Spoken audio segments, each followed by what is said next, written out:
ver. Eu estou aqui com Gustavo Dias. Fala aí, Gustavo. Buenas.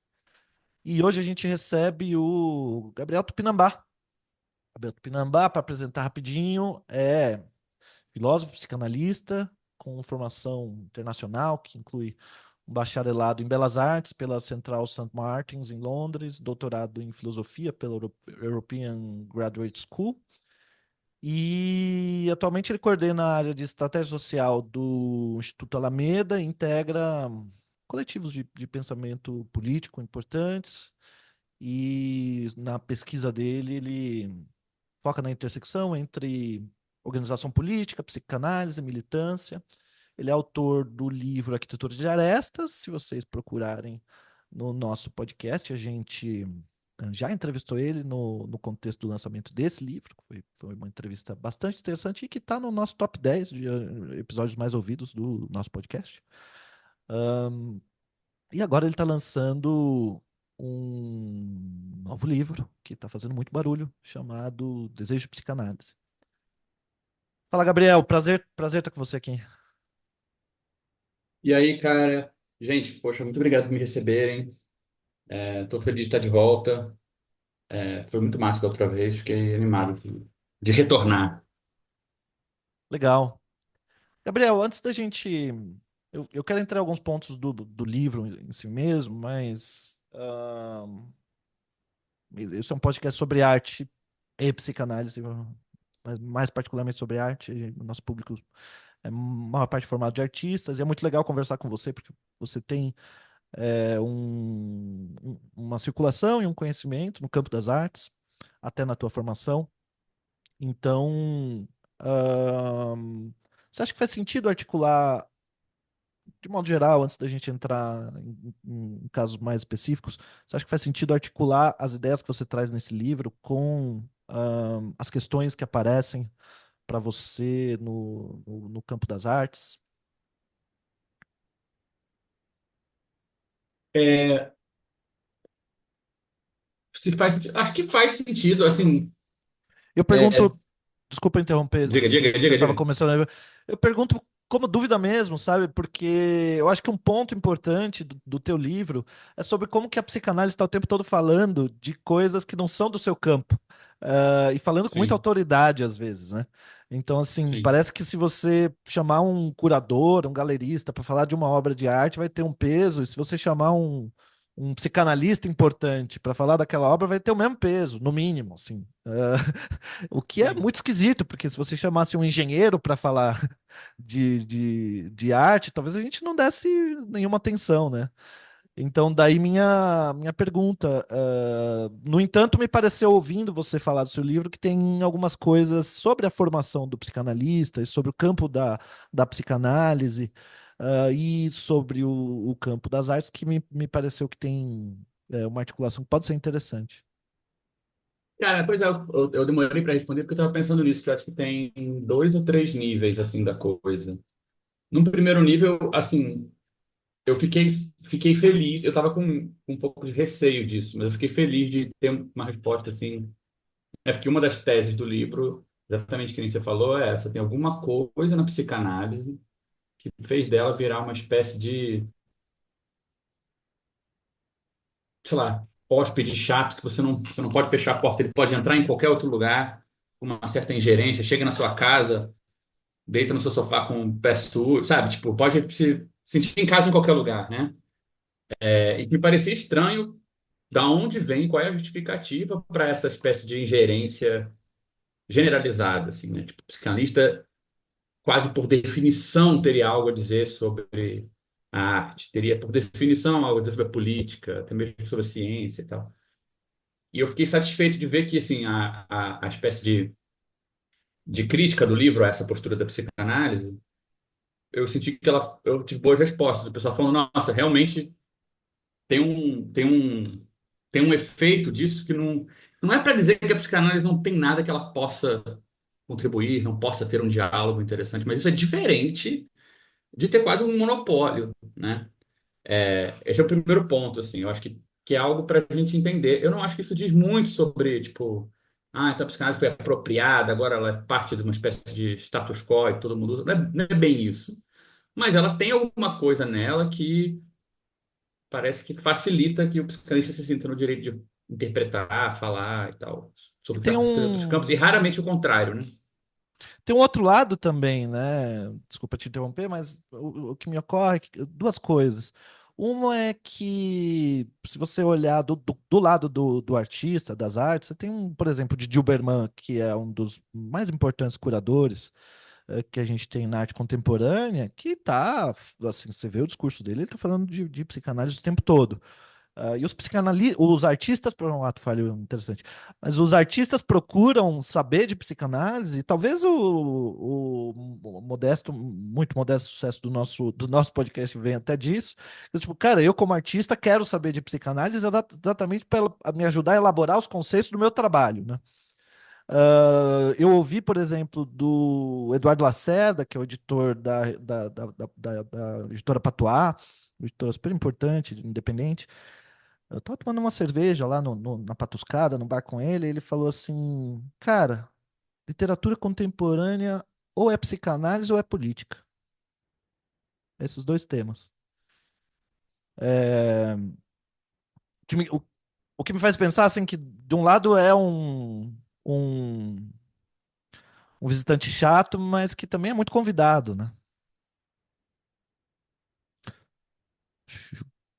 E o Gabriel travou a internet dele, né, Gustavo? Sim, acho que tá travou ali. Vamos aguardar um instantinho. Quanto à guarda, eu concordo contigo mesmo, viu? O Chico é curioso, ele ele é muito convidado porque ele tem se tornado cada vez mais imprescindível mesmo, especialmente na arte contemporânea, né? No interior da arte em si, a psicanálise é uma chave, assim, de enorme força para compreender a própria arte contemporânea, o que não é culpa da psicanálise nem dos psicanalistas, mas da própria arte contemporânea, que se tornou de um modo hermético tal que precisa de uma chave complexa, uma chave mestra da psicanálise para entender, né? Fora que os próprios artistas se aproximaram da psicanálise, como o Gil bem comentou, né? E não é de hoje, Ah, né, Gustavo? Assim, se a gente olha desde o surrealismo, por exemplo, o surrealismo foi.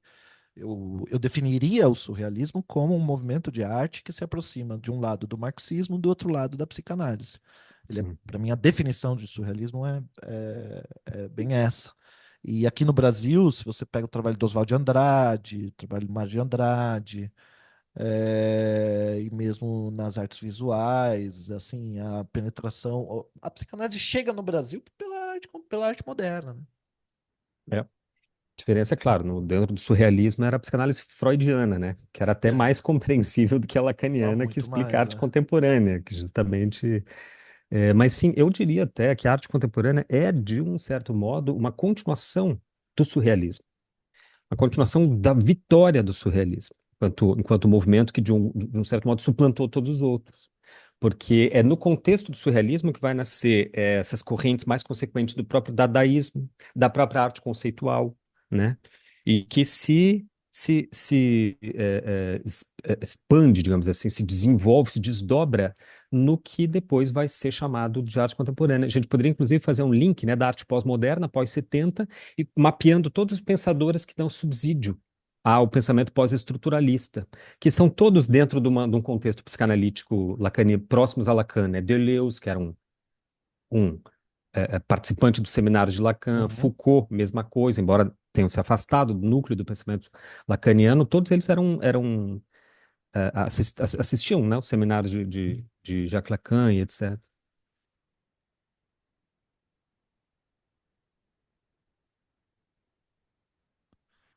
Bom, o Gabriel voltou aqui. A gente comentou com ele o que a gente falou enquanto ele estava fora.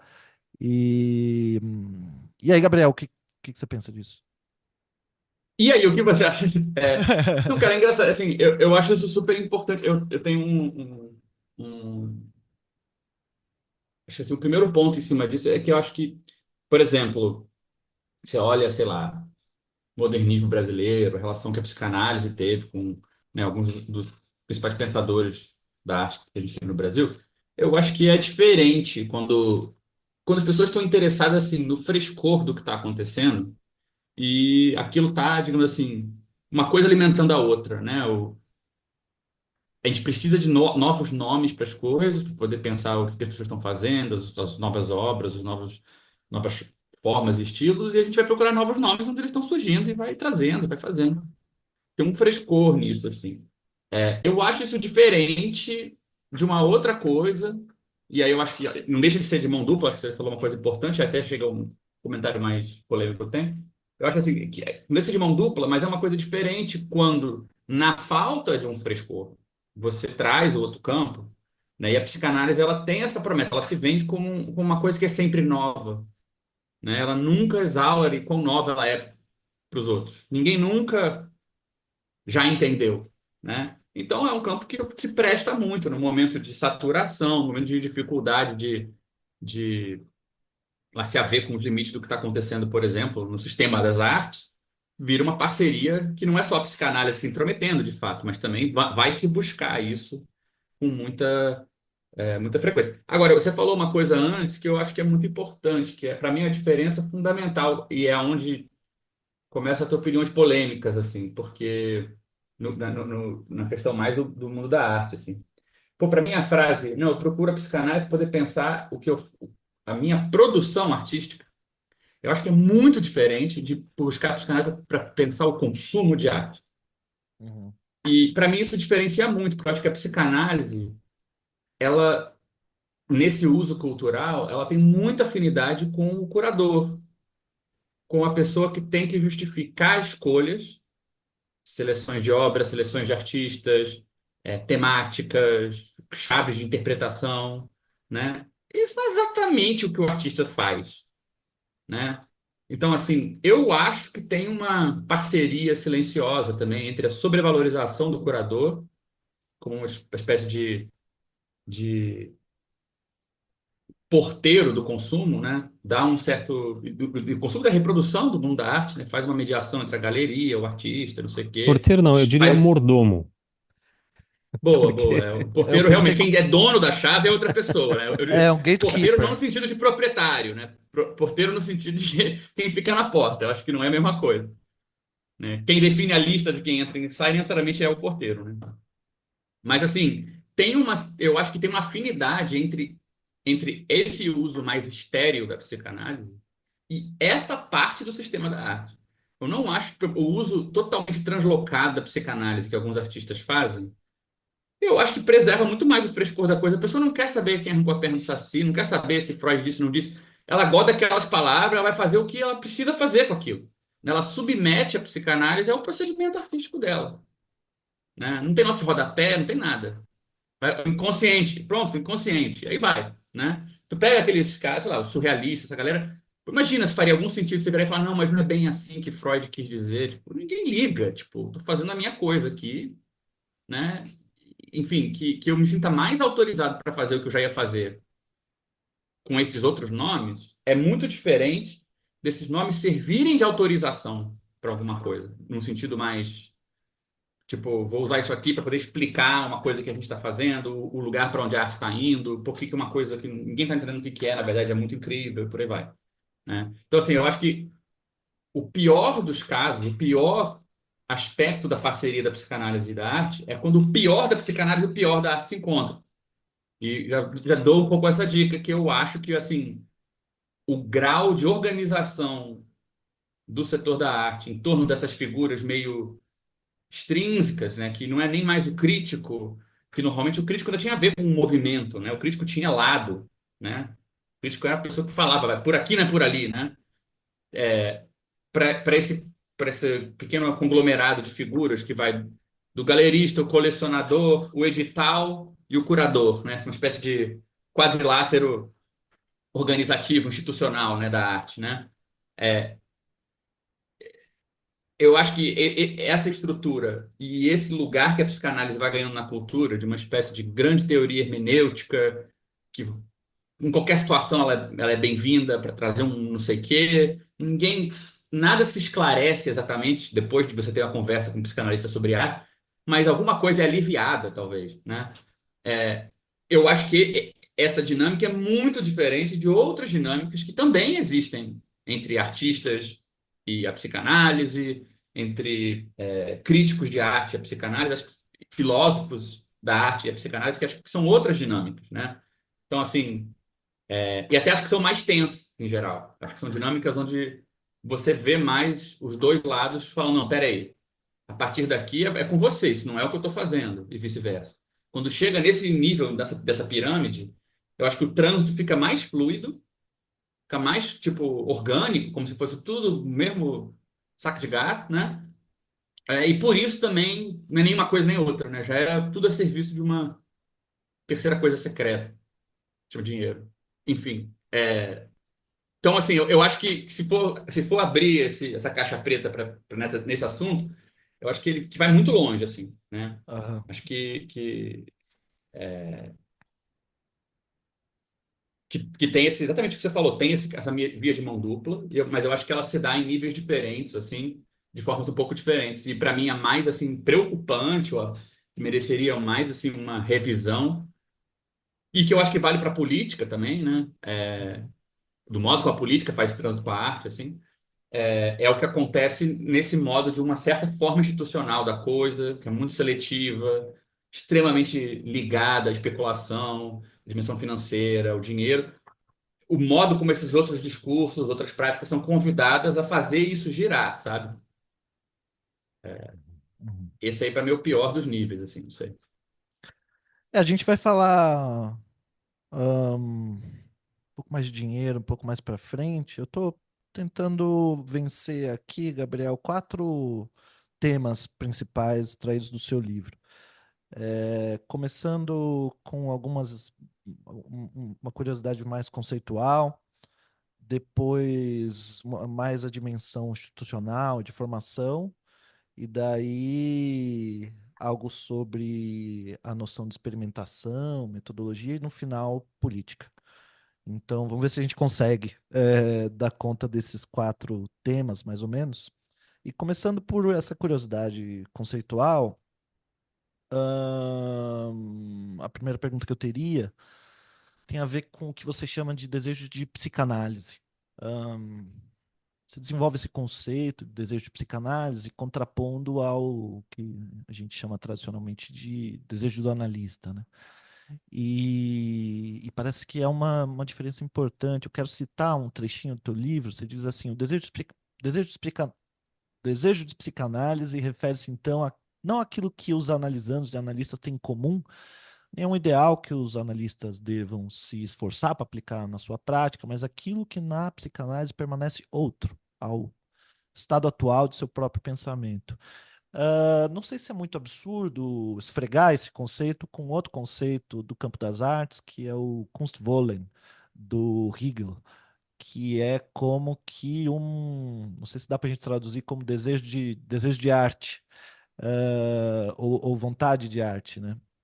Como geralmente a gente traduz, que se trata de algo no espírito humano, um pouco mais, talvez com uma pretensão muito mais universal do que qualquer coisa na psicanálise, mas que leva o ser humano em qualquer cultura ou em qualquer época a fazer arte de algum modo, né? Pô, cara, eu acho isso muito interessante, sabe? Porque, assim, isso não, eu não botei isso no livro, até porque na época isso não estava tão claro, assim, para mim. É, mas tinha uma intuição por trás da proposta do livro, assim. Essa parte da intuição, a parte mais política estava clara, mas a mais geral não. Tinha uma intuição por trás do livro, assim, de que, olha, politicamente eu me alinho com uma orientação, né, que tende a achar que a auto-organização, a produção de mecanismos para permitir a soberania popular, essas coisas elas nascem do povo. Elas podem precisar de uma mediação melhor, podem precisar de alguma estrutura, não sei o quê. Mas a força, a energia, o desejo daquilo é uma coisa que você não precisa inventar, não precisa trazer de fora, não precisa esclarecer ninguém. E essa linha me chamava atenção porque eu falava assim, cara, tem alguma coisa na proposta do Lacan de que Pô, a formação, né, do analista é meio que coincide com você fazer uma análise, né? Ou seja, você ter uma vontade de atravessar, ou de conhecer, ou de investigar algo em relação ao seu sofrimento, é algo que também é um processo formador de um analista. Eu falo, pô, mas tem um circuito reflexivo aí, muito curioso, né? Que pô, toda a ênfase está na prática, toda a ênfase está na aposta de que esse processo ele tem tudo que precisa para a pessoa, né, dar um salto de um interesse no próprio sofrimento por um interesse no sofrimento em geral, né, no inconsciente de forma mais geral, né? Eu acho pouco elaborado pelo Lacan, porque uma psicanálise muito centrada na fala, parece que o analisando vai falando, vai falando, vai falando, e a análise acaba quando ele para de falar, né? Uhum. Enquanto que se você inverte e pensa a análise como uma coisa centrada na escuta, você vai se ouvindo menos, se ouvindo menos, se ouvindo menos, até onde você escuta o suficiente para escutar outras pessoas. Dá para ver essa continuidade um pouco melhor, né? Então, assim, o desejo de psicanálise era um jeito de tentar incluir no setting clínico, de alguma maneira que não fosse distorcer a prática clínica, mas que fosse suplementar, alguma coisa que tivesse esse potencial reflexivo, né? Onde você faz o processo de análise, isso tem uma continuidade com essa espécie de processo que tem muito a ver com a soberania popular, em termos da sua estrutura, né? O coletivo vai eventualmente tendo os meios de pensar sua própria história, fazer sua própria história, por aí vai. Então, assim, isso pressupõe uma continuidade entre um interesse ingênuo nas querelas amorosas, no sofrimento, o, o processo propriamente de análise e esses grandes processos que a psicanálise depois vai associar, a formação da metapsicologia, né, essa compreensão mais geral de como as coisas funcionam. Né? Você tem que introduzir na psicanálise algo como, ter como pensar algo como uma espécie de vontade mais amadora de ser analista, né? Como se isso fosse uma coisa mais. Acho que democrático já tá dando um destino específico, né? Mas é uma coisa assim que é mais pulverizada, mais comum do que simplesmente uma coisa tão. Eu faço a minha formação, eventualmente tenho essa decisão mística. Talvez seja uma coisa mais ordinária do que a gente pensa, né? Então, assim, nesse sentido, eu vejo uma similaridade com o que você está falando, né? E a minha intuição é que se fôssemos contar uma história da psicanálise onde esse eixo mais geral fosse possível, né? Onde o desejo de psicanálise não parecesse uma coisa tão hermética, provavelmente o desejo de psicanálise fosse ter um outro nome, fosse uma coisa muito mais antiga do que a emergência de sintomas, formações inconscientes, um dispositivo clínico, escolas, sociedades, não sei o quê, né? E eu acho que provavelmente essa história vai incluir algo como a história da fofoca, né? Um interesse no drama da vida alheia, né? A história assim do furor que saber do amor alheio produz, né? Pessoas que decidem que vale a pena ter um relacionamento de um certo tipo porque outras pessoas têm um relacionamento desse tipo. Tem algo nesse circuito do amadorismo, no sentido tanto de ser uma coisa popular, feita de qualquer maneira, mas que também tem a ver com o amor, que eu acho que possivelmente é a origem da psicanálise.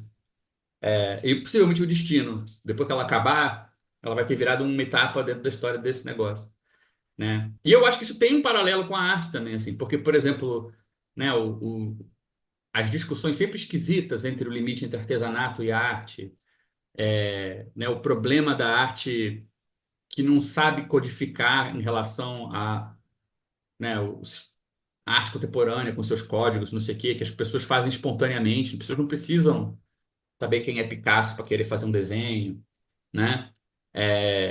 E sob quais condições esse tipo de coisa, esse tipo de produção muito mais assim ordinária na vida das pessoas, né? Sob quais condições isso é eleito, ou elevado à condição de agora isso está em diálogo com o grande, né, tesouro das obras do passado e do futuro.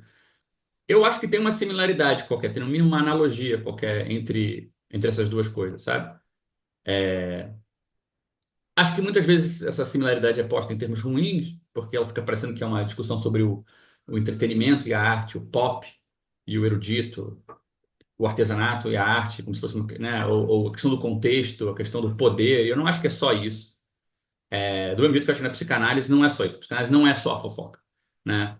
organizada, por mais que em boa parte ela seja também, talvez, né? No sentido de que você fica lá fofocaiando a sua vida, eventualmente você vira uma pessoa melhor para ouvir a fofoca alheia também, né? Tem alguma coisa nisso aí, assim, de fazer circular um certo tipo de discurso sobre intimidade, né? Que eu acho que é muito central.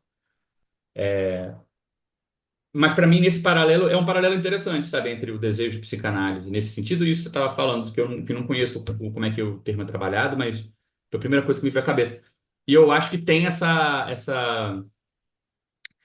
esse traço que eu chutaria, que é incomum, de novo, não conheço o conceito, mas eu chutaria que é uma coisa que acaba entrando na ordem do dia, que é tudo que é muito popular, a diferença entre a produção e o consumo fica meio difusa, né?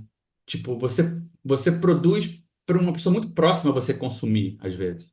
Né? É para começar pela coisa mais simples, que é um desenho infantil, que o consumo já está ali. Quem vai fruir daquele desenho é a sua tia, sua mãe, seu pai, né? Ou você, daqui a pouco, né? Então, assim, tem um processo que na constituição da arte também é o processo da separação da produção e do consumo, né? Eu sempre gostei muito que o Paul Valéry, que se vangloriava de ser uma das poucas pessoas que leu Capital, os 3 volumes, ele dizia, falava que o que ele aprendeu com Marx era que a produção e o consumo estavam sempre separadas e que os artistas que queriam fazer essa junção sempre se podiam, né? Queriam já prever o consumo da coisa, queriam que a produção aparecesse no consumo, etc. E tal. Não tinha alguma coisa que você tinha que lidar dessa cisão. Então, tem alguma coisa na arte moderna que eu acho que vive nessa cisão e tem algo nesse campo nebuloso do popular onde essas coisas estão muito mais misturadas, né? E eu acho que o desejo de psicanálise, de novo, continuando naquela analogia, isso é similar, porque ele seria aquela dimensão da psicanálise onde quem produz e quem consome começa a ficar meio difuso, né? Porque quem que sustenta que a psicanálise, né, tem que existir? Ou que, pô, meu analista falou uma coisa louca e eu vou tratar como se fosse alguma coisa, né? É um pacto esquisito que as pessoas que fazem parte dessa comunidade analítica têm. E é um pacto que, de novo, ele não é assimétrico, como outras coisas na psicanálise tem que ser, né? Então, nisso tem uma similaridade esquisita entre, eu acho, tudo que tenta ter ou pode ter um fundamento popular, no sentido forte de popular, assim, não no sentido de, né, um setor ou um tipo de produção cultural, né? Como algo que precede um pouco uma distinção muito óbvia assim, entre produção e consumo. Então, eu acho que nesse sentido também isso era outro aspecto do conceito que me interessava. A ideia de, caramba, é difícil eliminar da minha prática o fato que tem essa dimensão. A pessoa paga um maluco que ela não consegue explicar o que faz para fazer um negócio que ela não consegue explicar porque tem efeito. E a pessoa continua voltando. Isso é o quê? Isso é para eu tratar isso como neurose obsessiva, histeria? Não, tem nada a ver com isso. Delírio. Porque isso é uma delírio, porque isso é uma coisa que é transversal, qualquer estrutura subjetiva que a psicanálise tem nome.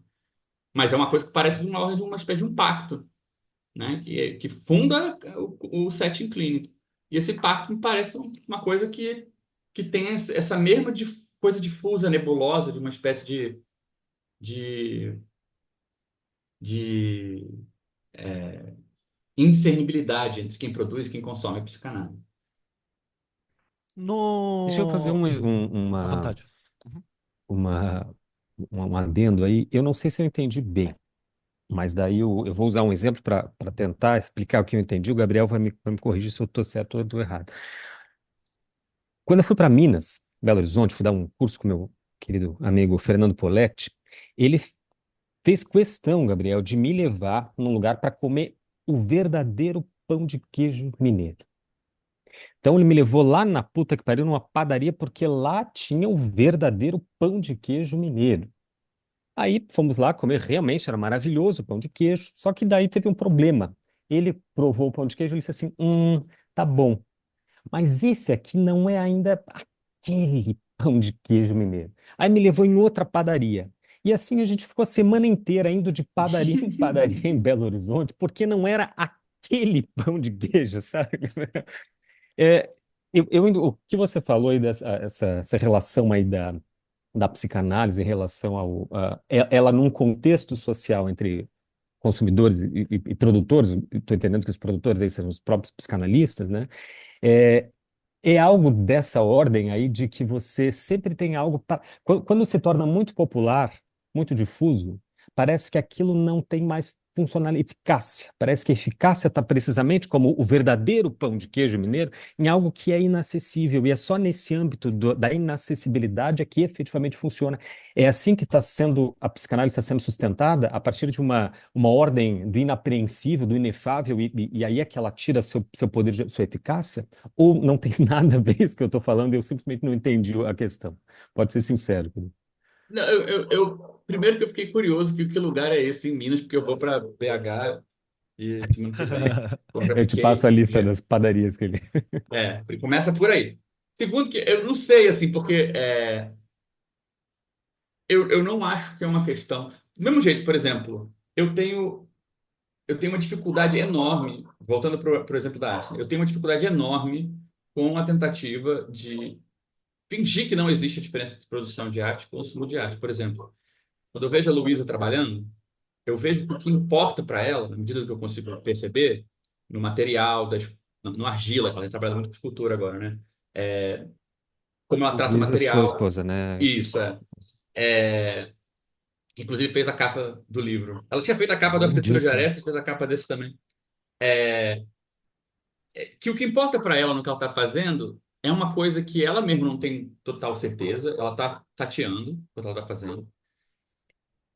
Uma gama de materiais muito diversos, de imagens, ideias, outras obras, tudo isso é meio colocado a serviço de uma forma que ela não sabe qual é e que ela vai vendo à medida que ela vai fazendo os negócios. Ela tem que olhar também o resultado, fazer mais um pouco, olhar, fazer, não sei o quê. Essa lógica maluca do processo produtivo de alguma coisa, e aí não é produção no sentido do capital, da mercadoria, né? É um processo de criação de alguma coisa. É, ela não, ela não se traduz espontaneamente para quem vai olhar depois o objeto, né? Quem vai botar ele em relação com outras coisas, que às vezes de maneira muito, muito produtivas. Tem gente que comenta, nossa, teu trabalho me lembrou aquele negócio. E aí essa conexão, ela depois absorve para fazer outras coisas também. Outras não tem nada a ver e tudo bem, não tem nada a ver, né? Então, mas tem essa diferenciação. Tem um salto qualquer que o objeto pode fazer, mas que o processo artístico não faz por si só, né? Que vai da criação para o consumo, para a fruição. Vou usar esses outros termos para não ficar parecendo que é produção de mercadoria, né? Que vai da criação para a fruição. Ainda que exista parte da fruição dentro da criação, ela mesma parece estar externa ao que ela está fazendo. E, e tem algo de produção que também eu estava tendo essa conversa outro dia, acho que é muito impressionante você ver a diferença entre uma obra de arte que a pessoa passivamente tenta mais ou menos compreender ou absorver o que está acontecendo, e a obra que você vê que a pessoa ela vai tentando, vai jogando várias coisas. Não, isso parece que não sei o que, isso parece aquele outro. Você vê a sensibilidade da pessoa sendo formada pela forma daquele objeto. Ela faz uma parceria com aquele objeto também. Então tem algo produtivo, tem algo criativo na fruição e tem algo de fruição na criação, mas não necessariamente se alinham essas duas coisas. Então, assim, fingir que essa divisão não existe e que, por exemplo, o trabalho de um crítico de arte que descreve um movimento numa época histórica, isso cobre ou já descreve do que se trata a criação artística naquela época, isso me incomoda, porque eu acho que esse gap, essa lacuna entre a criação e a fruição, não é recuperável, por exemplo, pela narrativa de um momento histórico da pós-modernidade, os artistas começaram a usar esses meios, aqueles outros meios.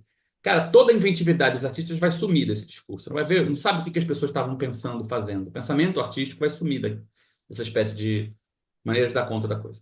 Então, assim, unificar essas coisas forçosamente, eu acho que não funciona. Eu acho que, em geral, produz coisas que, pelo menos para mim, não me interessam tanto. Agora, quando você vai para uma espécie de fonte comum desses dois lados da coisa, porque como que é possível que na fruição a gente crie um pouco da obra? E como que é possível que na criação a gente também tenha que fruir da obra, porque ela não é nossa totalmente, ela é meio externa a gente. É porque em algum lugar a criação e a fruição estão conectadas, né? O que eu chamo de popular, no sentido maoísta, no sentido que as pessoas chamavam, né, de poder popular, que é o poder popular? É o poder de criar sua própria soberania, né? Porra, é onde cria. Soberania é isso, né? Você inventa a regra que você vai seguir, não é? Então, no cerne, no vértice desses dois polos que se dividem, tem um lugar onde essas duas coisas são muito próximas. E onde é que a gente vê isso na nossa vida? A gente vê isso em lugares que às vezes a gente não dá muito valor. A gente tem que ser lugares muito pequenos para ninguém sair quebrando pau em cima da gente, né? Então, a arte popular, não no sentido de a arte que é dada ou produzida com as condições que classes que estão precarizadas podem ter, e aí circula e a gente chama de pop, o que é que você queira falar, né? Mas a arte popular no sentido de que quem produz e frui tem uma soberania sobre aquilo, né? Tem alguma coisa de um mal-estar com esse negócio. É difícil entender, é difícil localizar. Eu acho que o brega, muitas vezes, é o nome que a gente dá para coisas que têm essa característica. Né? Porque normalmente a classe média que está analisando, e o que ela conclui é: caramba, eu estou vendo uma coisa que quem produziu e quem vai consumir não sou eu, não é para mim. E ela fica de fora e ela acha aquilo ruim. Né? Aliás, a Então, gente fez, só um parênteses, eu gravei um episódio com o Mike, o Gabriel, sobre o Brega. eu roubei isso da minha conversa com ele, que a gente teve uma conversa longa sobre essa coisa do brega. Ah, sim, ele citou, aham, aham, foi um E aí, episódio muito bom. pegando esse pulo do gato, né? De que tem algo que a gente poderia associar a uma ideia de popular que pega os dois lados dessa equação e ela está misturada de uma forma meio indistinguível ali, né? Não necessariamente é uma coisa positiva, não necessariamente é uma coisa maravilhosa por causa disso, mas tem essa forma, né? Pô, tem algo é, é, tem algo no amor que também é meio assim, né? Naquela coisa onde você vive e você conta, que é uma coisa meio esquisita, que também é a dimensão do amor que as pessoas chamam de brega, né? E também é uma coisa que você viver e sofrer, e você contar que viveu e dividir, é tudo meio misturado, né? E existe na psicanálise essa divisão. Tem algo no lugar do analisando que está consumindo um serviço, né? E produzindo uma fala, e tem o outro lado do analista que não está falando nada, né? Mas está, na verdade, consumindo de alguma maneira, está descobrindo o que que é que as pessoas vivem, né? E por aí vai. Então, não é que eu acho que tem que misturar, não deveria existir essa divisão. Do mesmo jeito que eu não acho que dá para simplesmente fingir que não existe divisão entre o que acontece quando a gente produz, cria alguma coisa artisticamente, ou a gente frui de alguma coisa. Mas me interessa como é que a gente descreve isso, incluindo esse vértice lá embaixo, de onde parece que os dois lados da equação se produzem. Né? Então, assim, como que se faz isso sumir? Como é que se faz fingir que o analista analisando não tem impacto? Como é que se faz para parecer que aquela pessoa que tem um interesse ingênuo na arte, essa ingenuidade não tem nada a ver com a ingenuidade do artista, né? Você cria, eu acho que aí sim, Gustavo, você falou, você cria uma espécie de versão inacessível dessa unidade que é tão impossível que pronto, já tira ela da conversa também. Então, o passe na psicanálise, onde o analisando virou analista, virou uma coisa tão elitista, maluca, é o pão de queijo dos pães de queijo, que aí realmente nunca vai acontecer, né? E na arte também fica essa espécie de busca ideal pelaquela obra, ela sim representa toda uma época, e ela fala para todas as questões de nossa época, não sei o quê, e aí ela substituiria o problema, né? Mais material de quem faz, quem frui, por uma obra ou uma coisa que já resolveria isso tudo, né? Então, eu acho que daria para fazer essa espécie desse quadrado, né? Esse losango, sabe como que se chama? Né? Onde a gente tem algum nível muito material, muito ligado à vida das pessoas, onde essas coisas são muito misturadas e elas existem independente da forma que elas tomam na modernidade e tal. Tem a forma que elas tomam, não necessariamente só na modernidade, mas é muito visível, né? Como a gente estava falando do Valéry, a distinção entre a produção artística e o consumo, ou essa diferença entre o analista e o analisando, e por aí vai. Né?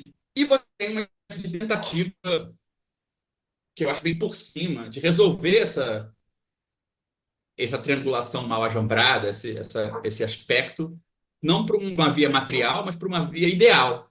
De dizer, mas então isso se resolve se a gente só fizer, né, vai ter o grande artista, ele vai representar todo mundo que está consumindo arte, não produz nenhuma arte, e pronto, né? Ou não, o analisando perfeito, vai fazer não sei o quê, vai passar por esse circuito e pronto, né? Então, não sei se isso ajuda, gente. Eu tô pirando Quando você cabaretinho aqui tava. hoje, já, já. É, essa é a ideia, essa é a ideia. Quando você estava falando sobre o processo de trabalho do artista, eu me lembrei de um outro trecho do seu livro, onde você diz assim que o setting clínico adquire notável semelhança com a estrutura de um experimento. O caráter experimental da prática analítica é visível quando se consideram a condição artificial da fala em análise e o cercamento que institui esse espaço artificial. Quer dizer que você considera que tem algo na psicanálise que é como que um procedimento experimental, e o que você quer dizer com isso, assim? Aham. Cara, isso aí é um negócio que é difícil, porque a palavra experimento, enfim, ela tem dois sentidos já, né? O experimento científico, e na arte também se fala muito em experimento, né? Primeiro tem arte experimental, como um termo que as pessoas não torcem o nariz, mas, assim, a ideia, mesmo se fala de maneira mais senso comum, assim, falar que você está experimentando alguma coisa, acho que as pessoas vão entender mais ou menos que você está tentando algo para ver no que vai dar, que você não sabe de antemão do que se trata, e Eu acho também que não depende no só. experimento científico e no experimento artístico tem essa, muito semelhante nesse sentido, né? Tô fazendo alguma coisa e não sei ainda onde, não sei qual vai ser, não tenho como saber de antemão qual vai ser o resultado, né? Uhum. Mas eu acho assim, né? Por que que o experimento artístico é diferente do científico, né? É, porque, assim, os traços que me interessam na ideia de experimento, que eu achei, pô, acho que podia usar, é que se você der uma abstraída do que tem em comum entre essas duas coisas, né? Parece que tem, tem um processo artificial, ou seja, tem um processo onde você vai perturbar o curso das coisas para descobrir alguma coisa que você não sabe. Então, digamos assim, é um eixo. Mas o outro eixo é que isso tem que se conectar. Essa coisa que pode ou não surgir ali tem que se conectar com outras coisas, né? A ideia de reproducibilidade do experimento científico é uma ideia de conectibilidade. Tipo assim, se você só pode fazer um experimento científico uma vez, ele não é um experimento, ele é uma experiência, né? O experimento depende da capacidade da gente de dar uma forma para aquela coisa nova que apareceu. Repetir um experimento não é sinal de que, então a ciência é só sobre regularidade, até porque o experimento científico, na verdade, é uma grande bagunça também. Você vai ver livros sobre teoria do experimento científico, o pessoal pena para poder comparar resultados, não é nada simples, mas essa comparação tem a ver com dar forma para uma coisa que não tinha forma, né? O experimento está num lugar interessante nessa equação de falar, por um lado, eu só sei, eu só tenho hipóteses sobre como, em que direção ir, por causa de alguma coisa que não me vem pela experiência diretamente, por exemplo, a teoria, uma hipótese científica, não sei o quê. Por outro lado, com base naquela hipótese, eu vou criar uma configuração, um arranjo que vai, a maneira como a natureza vai resistir a esse arranjo, né? A maneira como as coisas vão reagir ao que eu vou fazer, vai ser informação relevante. E terceiro, essa informação relevante não pode ser relevante para mim. Ela tem que ter uma forma que os outros podem dialogar com essa informação, né? Eu acho que essa trinca ela se aplica ao experimento artístico também. Eu acho que vou experimentar alguma coisa, talvez no caso da arte, com a reproducibilidade não é o que está sendo. Você não vai querer um bom experimento artístico, não é algo que é necessariamente repetível, né? Tem muito mais a ver com, porra, uma coisa que não tinha forma ganhar forma artística, ela vai interagir com outras obras, vai interagir com outras coisas no sentido de mudar as outras coisas, por exemplo, né? Tipo, sei lá, depois que alguém bota, né, começa a trabalhar com pintura abstrata, até os quadros figurativos a gente olha de outra forma, né? Então a gente poderia falar assim, né? Se um experimento científico seria como você produzir um quadro abstrato e as pessoas descobrem que pelo mesmo método elas podem produzir outra coisa abstrata, experimento artístico é mais quando eu produzo uma coisa abstrata e aí eu aprendo a olhar até as coisas figurativas pelo aspecto abstrato delas, possivelmente, né? Ou me parece que é quase que o contrário, na experimentação na arte, é como que um momento em que o artista deixa de seguir um procedimento que já está bem estabelecido, né? Assim, não dá para chamar a pintura a óleo figurativa de experimentação, porque todo mundo sabe como é que faz. Agora, quando eu passo a fazer de outro jeito, ou usar um material que parece que ninguém nunca usou, que ninguém sabe exatamente como usar, e o método que eu estou seguindo, que eu estou meio que inventando, porque se ninguém nunca fez, a gente não sabe exatamente como é, né? Então, exatamente a quebra da reproducibilidade do método constitui na arte o caráter experimental. Ali onde eu não consigo nomear, talvez, né, o procedimento que foi usado, onde a gente olha para o trabalho e fala assim: o que que é isso aí? Isso é jazz? Isso é bossa nova? Isso Sim, é pintura, é escultura, e aí você não sabe mais nomear, você fala, não, isso é experimental. sim. Eu acho E isso é o bom, né? Você contrário vê assim, mesmo, tipo né? assim, mas você vê, não O é o experimento contrário na no arte, sentido. ela quer quebrar as regras justamente de uma arte. Da ciência, ela faz o experimento para comprovar as regras científicas, né? Isso é Nesse o que eu sentido. discordo. Eu não acho que. Porque assim, então fica parecendo que a ciência só quer regularidade e repetição, e a arte quer inovação. Mas a ciência inova, a ciência quer o desconhecido, né? Só que como que a ciência vai na direção do desconhecido? Não é fazendo procedimentos que ninguém repete, né? Mas é uma parceria entre o procedimento regrado e o desconhecido. E na arte parece que essa parceria é de outra forma. Você quer chegar no desconhecido pela perturbação do procedimento, né? Enquanto que na arte, na ciência, parece que o procedimento ele é mais consolidado, ele que vai permitir a conexão, né, com outras coisas, mas para onde você dirige esse procedimento, né? E aí refina ele, é que vai mudando. Então, assim, nos dois casos, tem novidade, transformação, algo de desconhecido. Só que por que eixo o experimento vai conseguir tocar nessa coisa desconhecida? Eu acho que o que você falou, né, Júlia? Tipo, a arte parece que é a própria forma que vai a forma de fazer a coisa vai tocar em alguma coisa desconhecida e a gente vai falar, eu não sei o que que é essa forma de fazer, né? Tipo, não precisa ser o produto final. Tipo, até você sabe o que que é isso? É um quadro. Como que ele foi feito? Que forma está em jogo? Eu não faço a menor ideia, né? Enquanto que na ciência parece que é meio invertido nesse sentido. Tipo, qual é o procedimento? É o método científico. O que que é que você descobriu? Um quark. Porra, é um quark, né? Então, o produto é desconhecido, o procedimento é conhecido. E talvez na arte seja o contrário. O produto é conhecido, né? Isso é uma obra de arte. Mas o que que é essa obra de arte? Não faço a menor ideia, né? Mas só para também não botar a ciência num lugar como se ela fosse. Porque eu acho que às vezes a gente faz isso quando tá falando de arte, né? Tipo assim, ciência, pessoas sisudas que querem certezas. Arte, pessoas aventureiras que querem novidade. Mas nesse ponto, acho que os dois são iguais, assim. Não sei se vocês concordam, mas eu tenho um pouco assim, essa. Não, Também quero. o cara que foi para a Lua foi fazer ciência. Na boa, se isso não é ser Pois é. aventureiro, sinceramente. Pois é. Então, assim, eu acho que é pouco comentado isso até, né? Que assim, até a psicanálise também é ruim nisso, né? A psicanálise gosta também de sugerir que o cientista está do lado da certeza, né? Mas, assim, acho pouco generoso, porque você vai ver o pessoal é obcecado com o desconhecido, né? E Uhum. não porque eles querem colonizar tudo com o saber, mas só que o jeito de explorar o desconhecido é diferente, né? Mas também envolve pegar, né? Pega uma bolinha de argila, o artista vai falar, caraca, qual forma que eu posso, o que que pode sair daqui que a gente não sabia que a argila era capaz de fazer, né? É diferente do que o cientista vai fazer, mas também vai botar argila na água, vai jogar argila em cima do vulcão, vai jogar laser na argila para ver o que é argila, né? Que a gente não sabia que ela era. Também é uma coisa da direção que acho desconhecida. Mas eu acho que isso ajuda a trazer problemas, porque eu acho que, assim, seja pela caricatura que a psicanálise faz da ciência, ou que a ciência faz de si mesma, às vezes, né? Quando vai fazer esses debates. Quando os cientistas vão falar com outros campos, muitas vezes eles não trazem para frente também os problemas que eles enfrentam. Eles trazem aquela banca da autoridade, mas e o método científico?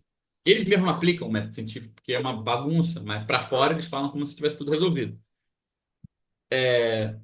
Então, nesse contraste, a psicanálise normalmente fica com esse debate se é científica ou não é científica. né? E aí eu acho que se alia muitas vezes também a arte nesse esquema que eu não gosto muito, de não somos como a ciência, no sentido de que somos como a arte aventureira na direção do desconhecido, ou o inverso, somos como a ciência, mas aí é num sentido totalmente esquisito, meio caricato, e que a gente não, na prática, todo mundo sabe que não é verdade. E eu fiquei pensando, como é que a gente, poxa, tem um lugar na psicanálise onde realmente você está o tempo todo preocupado com perturbar alguma coisa que chega para você de uma forma que, se nada for feito, ela vai seguir seu curso, que é o curso da fala, né? E que você perturba para descobrir, depois que você agiu, que diabo é que é aquilo. E que, pô, se você pega o dispositivo do passe, como não mais como essa grande história da procura do melhor pão de queijo, né, do grande fim de análise, mas você pega ele só como uma hipótese de que há uma conexão possível entre o percurso de análise, a formação de novos analistas e a transformação da comunidade analítica.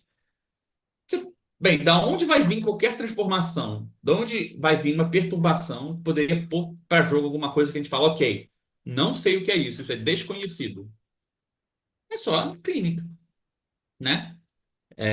E se é da clínica, teria que se perguntar. Eu acho que até um experimento mental legal para pensar assim, né? O que poderia acontecer num caso clínico que levaria um analista a falar: eita ferro, isso é novo. Isso eu não sei, Freud não sabe. Vou levar lá no meu coletivo, vou levar na minha escola para a gente ver se outras pessoas estão vendo isso também, porque o que é isso, né? Essa pergunta, e qual é esse circuito, e como é que a gente poderia avaliar se isso faz sentido ou não faz sentido, se isso é real ou não é real, se isso é um problema do analista, se isso é só uma transformação social e não uma novidade em termos de quão fundo a psicanálise consegue ir na compreensão da subjetividade. Então, todas perguntas em aberto. Como é que a gente poderia avaliar isso? Como é que a gente poderia distinguir o novo, né? Ou seja, um efeito real de algo que apareceu na clínica, de uma espécie de epifenômeno, assim, uma coisa que no fundo é só uma pequena perturbação ali que deu um ruído, né? Como é que a gente distingue o ruído de um novo som, né? Nesse caso, uma coisa que a gente escutou, que a gente não tinha escutado. É uma pergunta que envolve um dispositivo artificial que está ciente de que ele é artificial, porque isso pode ser parte da razão de onde vem o ruído, que é capaz de ouvir alguma coisa ali, tem um circuito para conectar uma coisa que era desconhecida e que poderia ganhar uma nova forma a um regime que inclui outras pessoas, né? Que inclui outros processos clínicos e tal. Pô, isso me parece, assim, respeitar a definição mínima do que é um experimento, nesse termo muito geral, sem estar repetindo o que é o experimento na arte, porque não é a mesma coisa, e nem repetindo o que é o experimento científico, porque também não é a mesma coisa, né? E eu não sei, assim, eu acho que é um jeito interessante de pensar a transferência. A transferência é um experimento amoroso, né? É uma coisa muito esquisita que você faz de esquisitice para produzir artificialmente uma relação afetiva amorosa, né? Com um estranho, né? Daria para dizer, talvez, dar uma definição de psicanálise como uma espécie de experimentos amorosos com estranhos. Não, em geral, não sexuais, né? Mas, enfim, Em não deixam de geral. ser amorosos.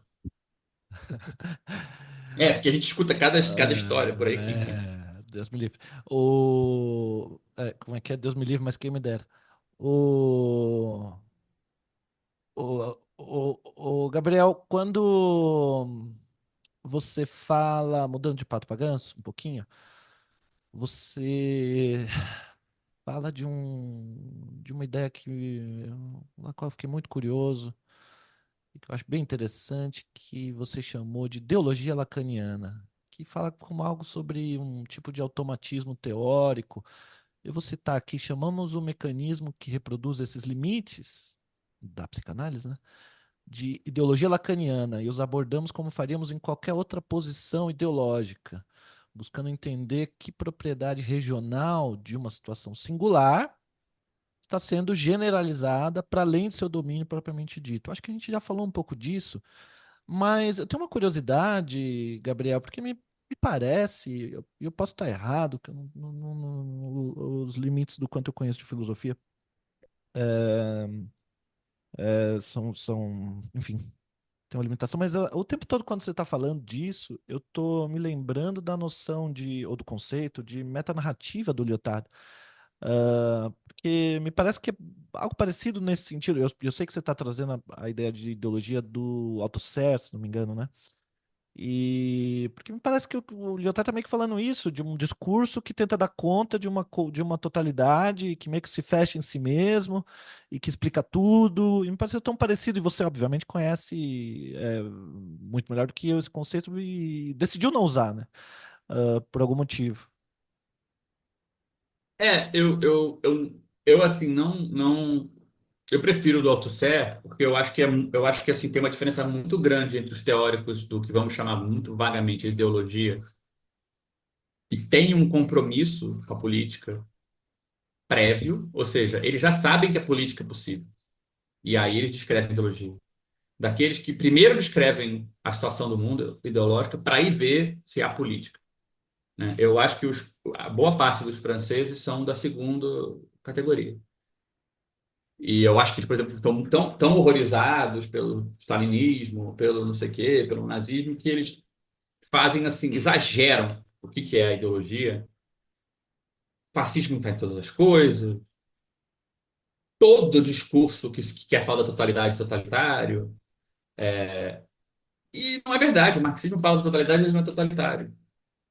Então, tipo, por conta dessas, eu prefiro ficar com definições de ideologia que eu acho que já são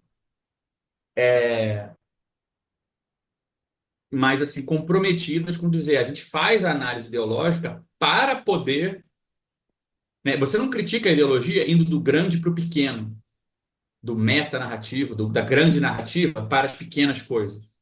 Você critica a ideologia indo da ideologia que se apresenta como uma coisa grande para uma coisa maior ainda, né? Por exemplo, a minha proposta no livro é que a gente saia da ideologia lacaniana não indo para algo menor, mas bolando uma coisa que inclua várias coisas que a ideologia lacaniana não fala, né? Ou seja, porque a gente pode mais, não porque a gente deveria querer menos. E eu tenho a impressão que um dos efeitos de muitos dos autores ditos pós-modernos, mas que fizeram, assim, que acho que se encaixam dentro da crítica das grandes narrativas, né, é que eu acho que o efeito subjetivo deles é o elogio do pequeno na política. E eu não gosto disso. Eu acho que só quem tem poder tende a dizer para os outros que não deve desejar o poder, né? E dizer que o poder sempre vai para o mesmo lugar. Não é verdade. O poder no século XX foi para lugares que ele nunca tinha ido na história da humanidade. Então, assim, não é verdade. Então, dado isso, eu prefiro. Enfim, mas isso é uma besteira também, porque foda-se Uhum. que autor é que autor. Mas eu Sim, acho que é sim. relevante nesse contexto. Eu acho que é relevante porque eu acho que a crítica da ideologia lacaniana, como a crítica de qualquer processo ideológico, não se faz criticando o fato que a coisa é total. O, o bom é quando você encontra um ponto fora daquela totalidade e aí você fala, cara, isso nem era uma totalidade. Tipo, totalidade mesmo é uma coisa muito maior que isso, né? Então, assim, e que, enfim, não precisa ser um discurso conexo que explica tudo. Não acho que é sobre isso. Mas você pode não conseguir explicar tudo, né? Por exemplo, você pode ter um mapa daqueles de videogame, que metade do mapa ainda está escuro, você não sabe os lugares, mas o mapa é grandão, você sabe que o mapa é grande, né? Tem um pouquinhos pontos. Você precisa ter, tipo, 4 pontos distantes um do outro para ter um mapa gigantesco. Eu não preciso ter coberto o mapa inteiro, né? Esclarecido tudo, para ter uma totalidade maior. Então, basta ter um ponto que eu sei que é real e que está fora de uma descrição, para a gente estar clamando por uma descrição maior ainda. Eu não preciso ser capaz de descrever cada detalhe, né? Algo do tipo. Então eu tenho, assim, é uma explicação só metodológica. Por que que eu prefiro essa tradição do que outra. Mas a ideia da ideologia lacaniana, que acho que tem muito a ver com o que a gente já vinha falando mesmo, a minha impressão é que, enfim, tem a descrição generosa da ideologia lacaniana e tem a descrição mais belicosa. A descrição generosa da ideologia lacaniana seria alguma historinha no sentido de provavelmente o melhor que dava para fazer na época do Lacan era o que ele fez. O cara estava querendo dizer que essa experiência esquisita de uma pessoa falando para outra coisas da sua vida, falando para um estranho, que essa experiência ela é uma experiência racional, ninguém está se guiando por achismo, não está se guiando por um conselho moral, quando você topa entrar nessa experiência com analisando. Tem uma lógica essa experiência. E para descrever essa lógica, ele foi pegar emprestado lá da linguística a ideia do significante, da linguagem, do significado, porque isso ajuda você a dizer que, olha, mesmo quando você não sabe o conteúdo do que a pessoa está falando, ainda assim tem uma estrutura a qual você tem acesso, que é a maneira como as palavras, os significantes se relacionam, né? Pô, é um ganho incrível, é um ganho de dizer, olha, mesmo que você nunca tenha visto a pessoa na sua vida, mesmo que você não saiba se o que ela fala é verdade ou mentira, isso não bota você no escuro completo. Você ainda tem acesso a uma estrutura nesse contexto, né? E é essa estrutura que te interessa. É isso que você está escutando. Pô, é uma descrição racional de uma coisa muito difícil de explicar. Só que qual é o efeito colateral desse drible que o Lacan inventou, né? É que ele pegou um conceito que vem da linguística, que é o conceito significante, e que na linguística serve para falar de qualquer fala, de qualquer língua, né? De qualquer linguagem. E aplicou para um campo super específico, que é a psicanálise, que só vale para um tipo específico de experiência. Então ele abriu a porteira, e ele mesmo usou essa porteira para ir e voltar milhões de vezes, né? Para a pessoa pegar o conceito que melhor serve para a clínica, que é o significante, e falar, já que é o significante na clínica, que guia a prática clínica, e já que o significante tem a ver com a linguagem em geral, então o psicanalista tem a ver com a linguagem em geral. Em qualquer lugar que tenha uma estrutura diferencial, em jogo, com um significante vazio, com não sei o quê, o psicanalista está em casa. Seria, digamos assim, a razão pela qual o psicanalista ganhou a chave da casa de todo mundo, pode entrar, interpretar a sua família, comer sua comida e ir embora, né? Essa é a versão generosa, onde a gente vai poder descrever isso como uma espécie de efeito colateral de uma boa coisa, mas que é o avanço que a psicanálise teve naquele momento. Todo avanço vem com coisas positivas e com efeitos de ruído também que tem que ser tratados no futuro. A versão mais belicosa, mais combativa, tem a ver com, digamos assim, o que foi feito desse probleminha, desse efeito colateral. Porque a quantidade de coisas que a gente construiu em psicanálise a partir do fato de que a gente usou um conceito emprestado da linguística, isso já não tá, isso já não se explica pelo efeito da invenção do Lacan. Isso já se explica pelo nossa própria safadeza, né? De falar não sabendo como fazer diferente, vou aproveitar esse truque aqui e vou é, apostar nele mais ainda. Então, se o significante é sobre a linguagem em geral, de repente, os psicanalistas têm uma teoria metafísica de como o corpo e a linguagem se relacionam, que é independente de, sei lá, neuropsicologia infantil. Não tem nada que a ciência possa falar que vai fazer um psicanalista falar, ih, gente, errei, não era isso, é outra coisa. É metafísica, precede qualquer coisa que qualquer campo que lida de fato com esses assuntos possa dizer, né?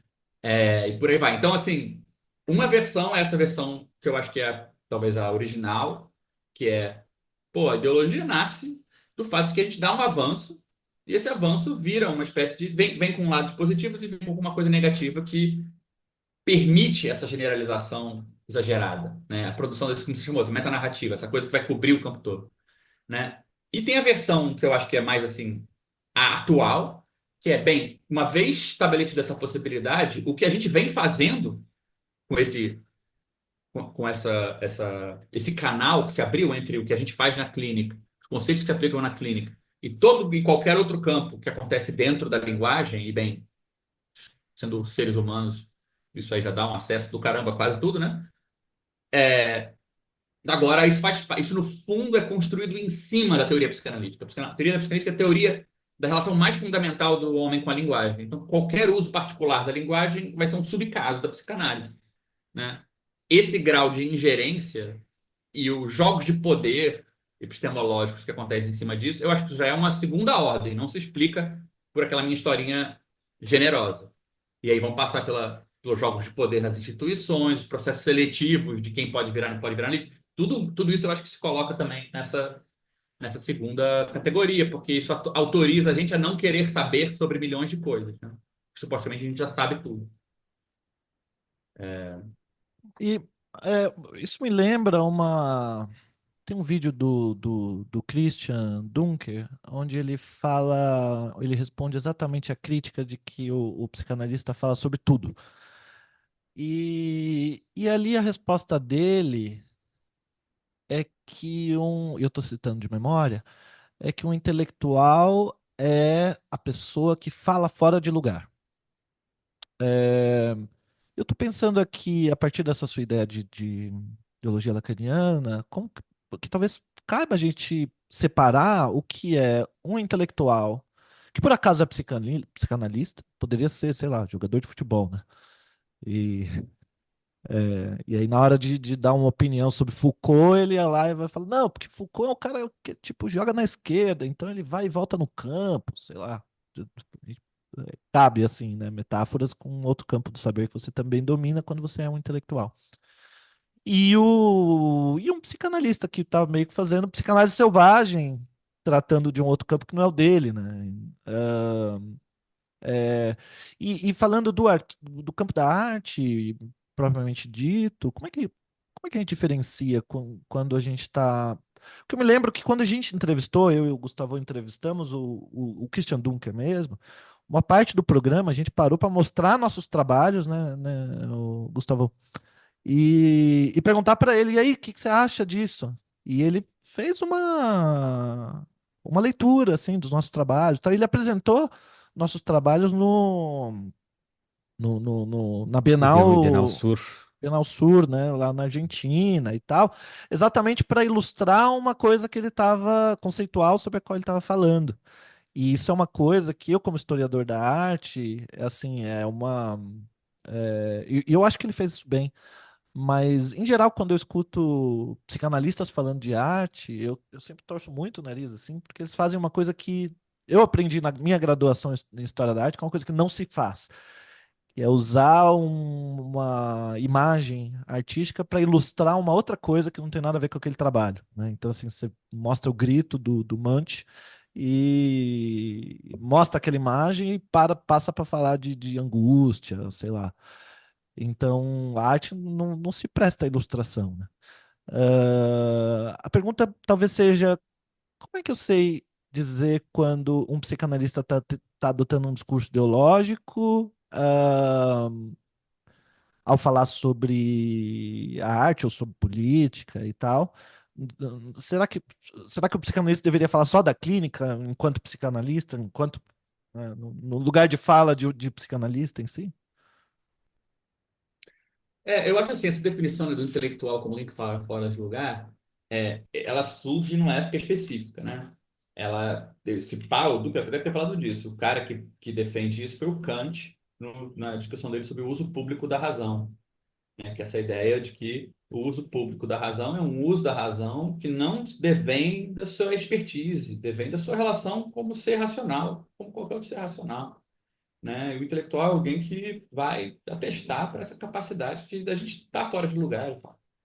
Mas o uso público da razão, ele pressupõe um espaço público. E eu acho que na periferia do capitalismo, o espaço público não é uma coisa tão óbvia assim, porque o espaço público pressupõe que a gente entra nesse espaço mais ou menos como iguais, né? E, e tem uma diferença para mim muito grande entre estar fora do lugar, no sentido de que você tem um pé no seu lugar e um pé em lugar nenhum, e estar fora de lugar porque tem um pé no seu lugar e um pé em outro lugar. E eu acho que isso é uma coisa que fica cada vez mais claro no suposto espaço público das periferias, que é que quem não tem um pé, dois pés no seu lugar, não está com outro pé em lugar nenhum. Está com outro pé em algum outro lugar particular também. Por exemplo, professor ou, né, autoridade não devém da qualidade do que você está dizendo. A autoridade devém, né, não devém da razão. Devém desses outros lugares que você também ocupa e tal. Você pode circular entre vários lugares e tal. Mas, assim, tem toda uma discussão interessante aí para se ter. Não acho que isso muda muito o que eu falaria, assim. Uma coisa que eu acho que, de forma mais geral, assim, já que a gente tem, na conversa que a gente está circulando entre, né, política, arte, psicanálise, ciência, para mim tem uma diferença que eu tenho usado que tem me ajudado muito, que é a diferença entre usar e fazer.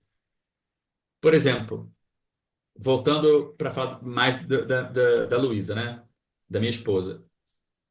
Ela se interessa pra caramba por ciência, por biologia, tudo mais. Ela usa muitas coisas de biologia para fazer arte, mas ela não está interessada em provar novos resultados na biologia. E tem biólogos que se interessam pra caramba por arte, que tiram inspiração daquilo, usam a arte para fazer biologia. Não é a mesma coisa a arte e biologia, né? É, você pode beber de um campo, mas ele vai ser o material que vai ganhar forma no campo onde você está trabalhando. Vamos botar assim. Então, eu acho que no primeiro ponto, eu acho que isso é relevante, porque nas coisas que a gente estava falando antes, tem muitos artistas que usam a psicanálise para fazer arte.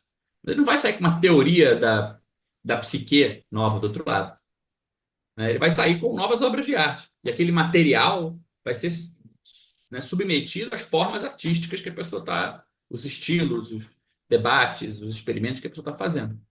E tem psicanalistas que vão usar a arte para poder fazer psicanálise, né? E eu acho que essa diferença ela começa assim, é uma diferença que ela não é situada no nível da moral, no nível do bom uso do discurso. Ela é situada no nível da prática. No nível da prática você vê quem tem muito fácil, né? Porque no que você está fazendo, você pode usar o que você quiser, ué, quem vai te impedir, né? E aí, mas a coisa que dá o tom é a feitura, não o uso, né? O uso está mais ligado aos materiais, a feitura está mais ligada, digamos assim, à forma do que você está produzindo. Então, esse é o primeiro ponto. Isso tem me ajudado um pouco, assim, porque eu acho que um sinal de que a gente não está nesse nível ideológico é que o uso e o fazer, usar e o fazer, tem um livre curso, né? Você fica mais disposto a ver os usos que os artistas fazem da psicanálise para fazer arte, e você também tem uma liberdade para fazer o uso da arte para fazer psicanálise. Você pode fazer essa diferença. O uso da psicanálise para fazer arte e o uso da arte para fazer psicanálise. Sem que haja uma ideia de que existe um percurso específico, né? Eu acho que a coisa começa a ficar esquisita quando você vai vendo que a coisa só faz um circuito de um jeito só, né? É, E vai caindo naquela coisa que a gente estava falando, de a psicanálise tem um uso particular, às vezes não é nem para facilitar, para, né, digamos assim, lubrificar um processo artístico qualquer com outros nomes, outras coisas. Então, assim, não acho que decorre de nada do que eu estou falando uma coisa de cada um no seu quadrado. Pelo contrário, a tendência, quando a gente não tem uma teoria ou uma maneira de abordar como esses campos se relacionam, é que a coisa vai ficando ossificada, ela não vai ficando mais fluida, né? Ela vai ficando fluida no sentido de que vai virando uma mistureba, e aí as relações de poder que estão por baixo dessa mistureba é quem vão guiar essa sopa numa direção ou na outra. Enquanto que quando a gente consegue diferenciar as coisas um pouco mais, você pode ver quão heterogêneos são os usos e modos de fazer que as pessoas têm, né? Eu acho que não tem assim uma regrinha do tipo, o uso ideológico da psicanálise normalmente tem a cara X.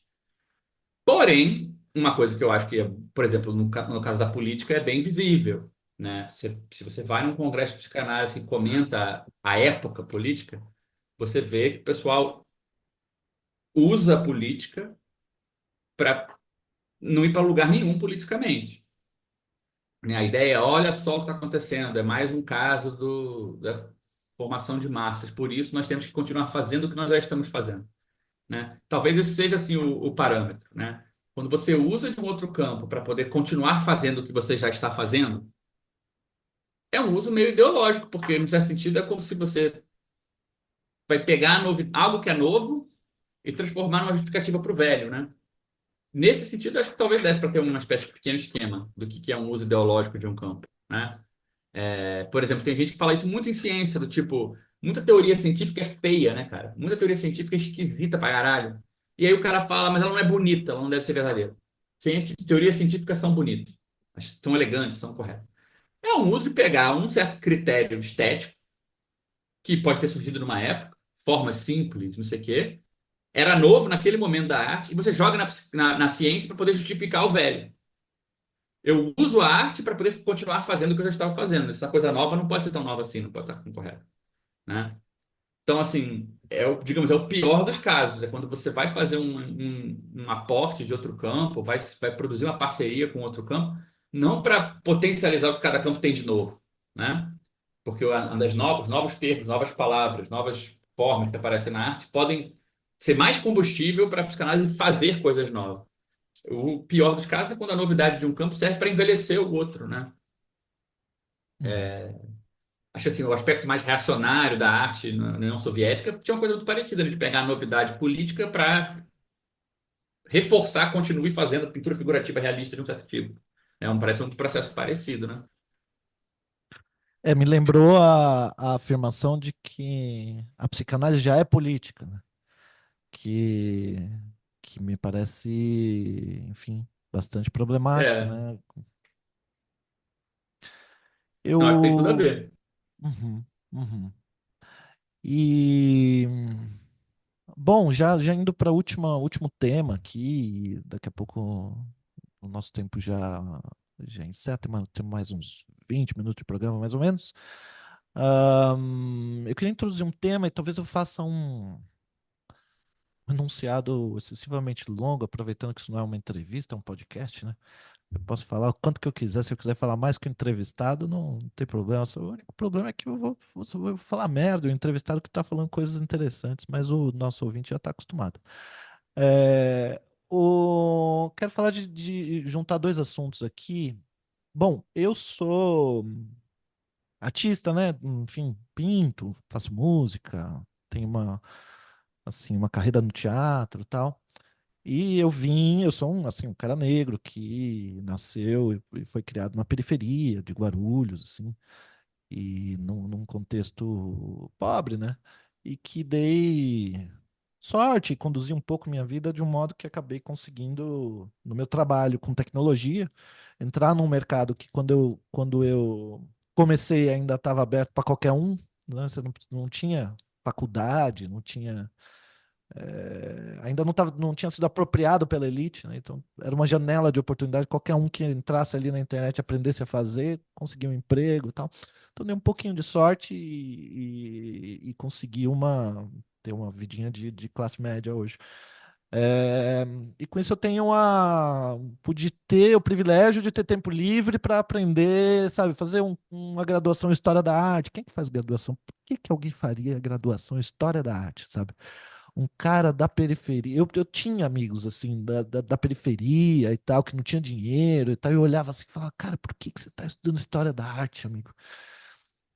E eu entendia muito bem umas madames, assim, que eram minhas colegas, que estavam ali meio que pra se divertir, sabe? E não era para adquirir uma profissão. E a gente tem um pouco isso na psicanálise também, né? Assim, pessoas que meio que se perguntam assim, amigo, você, sabe, se você não tem dinheiro. Você jura que você quer ser psicanalista? Por que que você não vai fazer alguma outra coisa assim? Você vai demorar muito tempo sabe? Como é que você vai? E a gente conhece casos de pessoas que ganham bastante dinheiro como psicanalista e que, assim, são pessoas de origem de elite, né? Que estudaram em colégio de elite, ou que às vezes, não é raro, até assim, o pai é psicanalista. E meio que herdou, assim, quase que herdou um consultório, ou ganhou, né, do pai, assim, ó, consultório montado, tudo, já no, o primeiro paciente ele já tinha, e os pacientes mais ricos chegam ali por indicação da família, dos jantares que o cara frequenta. Ó, meu filho é psicanalista, e já chegam os pacientes com dinheiro, que vão pagar uma sessão, um valor mais alto da sessão e tal. E do outro lado, a gente tem assim um movimento que é bastante recente e que eu acho que os fóruns do campo lacaniano têm um papel importante nisso, e movimentos como o do Christian Dunker, para mim foi absolutamente decisivo, né, de tentar derrubar esses muros desses condomínios elitistas da psicanálise e tentar aproximar as pessoas da periferia e qualquer um, né, que queira entrar, é, de como que democratizar a psicanálise, popularizar a psicanálise, né? Eu acho que se eu conseguir ler um seminário do Lacan foi depois de uns anos assistindo, ou falando nisso e tendo centenas de horas de palestras que eu assisti no YouTube, né? Inclusive tuas, que me deram acesso ao gratuito a esse conhecimento que depois eu fui me deu uma base para conseguir acompanhar o que se estuda lá na USP, ou no Fórum do Campo Lacaniano de São Paulo, etc. Então, tem, por um lado, me parece que um esforço de democratização, assim, e tem a questão do dinheiro, né? Eu acho que eu tenho esse privilégio de ter uma profissão, assim, bem estabelecida, mas eu tenho colegas que são da mesma origem que eu, periférica, assim, negros e tal, que não, assim, que estão bancando viver da psicanálise mesmo e que estão sofrendo tanto quanto os meus amigos artistas que têm essa mesma condição de origem mais pobre e que bancaram ser artistas, seja nas artes visuais, seja no teatro, seja na música, e que, assim, come miojo, sabe? Para bancar, não, para bancar seu desejo. Não, não, não, não, eu não vou ser caixa de supermercado e artista. Eu vou ser artista, foda-se. Me parece que na psicanálise tem uma quantidade de pessoas que estão mais ou menos nessa condição. Então, você fala no teu livro sobre os desafios da comunidade analítica, a divisão, assim, a democratização do acesso à formação, fala dessa coisa do dinheiro e, enfim, para encerrar essa pergunta excessivamente longa, eu me lembrei do que o Marx fala e é uma frase que sempre me ocorre, assim, não à toa, acho que e ela é citada no Manifesto da Fiare também, né, do Breton e do Diego Rivera, que é o seguinte: naturalmente o escritor deve ganhar dinheiro para poder viver e escrever, mas em nenhum caso deve viver e escrever para ganhar dinheiro. Enfim, eu acho que essa é a parte mais quente do teu livro, é, e Uhum. dos debates que ele tá suscitando. E, e eu queria ouvir assim como- o que que você pensou sobre isso e de onde você coletou essas experiências, né, meio que periféricas assim na formação da psicanálise. E o que que tá ressoando, assim, né? Conforme você fala por aí, como é que tá chegando isso no campo da psicanálise? Uhum. Cara, então, eu acho assim, para mim, tudo isso que a gente está falando agora, falou até agora, assim, culmina nessa questão, porque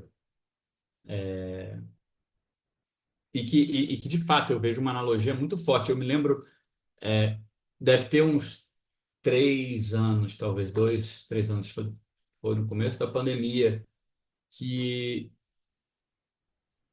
que um grupo de analistas, a gente estava tendo toda aquela querela sobre formação, primeiro grande debate público sobre universidades que vão criar cursos de psicanálise. Eu lembro que alguém, não lembro agora o nome, graças a Deus eu não lembro, alguém saiu a público com um texto dizendo: Nossa, mas muito esquisito essa galera que quer se formar em psicanálise, é uma profissão tão difícil. Por que que alguém gostaria de ser psicanalista? Temos que analisar esse desejo que é esquisito, né? E vários. Foi uma época em que eu consegui contato com muita gente que ficou muito incomodado com como esse debate estava sendo levado. A gente começou a se encontrar regularmente para discutir esse ponto, né? Que é a dimensão do trabalho da psicanálise, né? A dimensão da psicanálise como uma coisa que, primeiro, é um trabalho no sentido de que as pessoas vivem disso, ou gostariam de viver, ou deveriam poder viver disso, mas que também, pelo trabalho, é algo que você pode comparar com outras coisas que têm uma dimensão econômica, como a dimensão econômica da psicanálise se dá, né? É um nível talvez mais complexo onde o poder se insinua na psicanálise. E nessa época eu lembro que um amigo, o Léo Araújo, lá de Fortaleza, ele me indicou a gente começou a analisar um pouco, pra você ver como é que foi, né?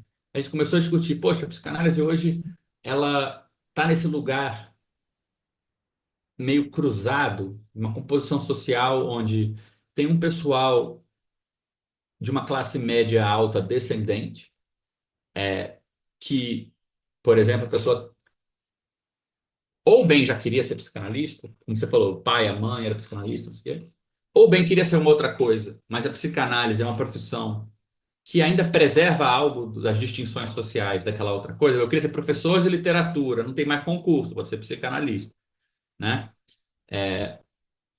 Mas a pessoa não depende daquilo, ela pode. esperar o tempo que demora para formar um grupo de pacientes, ela tem acesso a um consultório, não precisa sublocar a sala, ela já tem um certo capital cultural, não sei o quê. É uma profissão que interessa a esse grupo, né? Mas também é uma profissão que, até pela sua falta de regulamentação, pelo fato dela ser uma profissão que eu acho toca nesse conteúdo que é, eu diria, universal, que não é da psicanálise, ela também virou uma opção, uma coisa de interesse para muita gente que está, na verdade, numa situação inversa.